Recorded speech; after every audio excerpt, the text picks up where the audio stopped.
Hello bachcho, so let's understand this question. So the question is asking, what are the major sources of energy in rural household of India? Identify the major problem faced due to these sources. Give suggestion to solve this problem.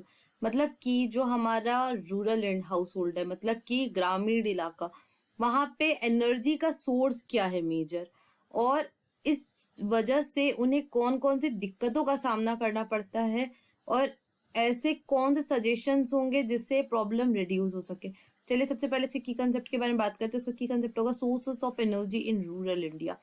अब अगर हम बात करें source of energy की, तो सबसे पहला है फायरवुड, मतलब कि जो जंगल से हम लकड़ियां लेके आते हैं उन्हें हम फायरवुड बोलते हैं। कैटल डंग, मतलब कि गोबर हो गया, गाय का गोबर है ना, ये सब। अब प्रॉब्लम्स क्या होती है कि जैसे अगर हम लकड़ी जला रहे हैं तो लकड़ी से क्या होगा, बहुत सारा धुआं होता है, तो बहुत सारा धुआं होगा तो पॉल्यूशन होता है। अब जैसे ये विमेन्स के लिए भी हेल्दी नहीं है और दूसरे लोग के लिए भी हेल्दी नहीं है। क्यों? क्योंकि धुआं होगा तो कई लोगों को जैसे अस्थमा की प्रॉब्लम है, ब्रोंकाइटिस की प्रॉब्लम है, तो उन्हें चढ़ने लगती है वो सब चीजें, एलर्जी जैसा हो जाता है, तो ये उनके हेल्थ के लिए तो बिल्कुल भी अच्छी नहीं है। काउ डंग्स की बात करें तो काउ डंग्स जो होती है वो आपका मैन्योर की तरह, खाद की तरह हम उसे यूज कर सकते हैं। लेकिन अगर हम उसे खाना पकाने या ये सब चीजों के लिए यूज करेंगे तो ये तो बर्बादी है ना।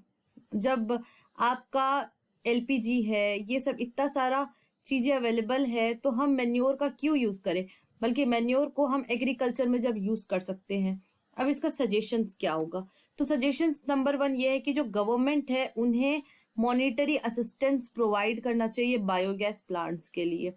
और अगर प्रोवाइड आप कर भी रहे हैं मॉनेटरी असिस्टेंस, तो आप एक सेटअप करिए बॉडी को जो ये बात का ध्यान रखे कि ये जो मॉनेटरी असिस्टेंट है वो उन्हें सही समय पे मिल रहा है, और उन्हें सही वक्त पे मिले, और सही पर्पस के लिए मिले, उस पे करप्शन ना हो। क्योंकि करप्शन जो है उसकी वजह से कई सारी चीजें हमारे इंडिया की डेवलपमेंट पे काफी असर होता है। और अवेयरनेस, अवेयरनेस किस रिगार्डिंग, कि बहुत सारी alternative source of energy available है जो हम यूज कर सकते हैं फायरवुड और कैटल डंग के अलावा, जैसे कि एलपीजी वगैरह हो गया। So I hope this question has been clear to you. Thank you and best of luck.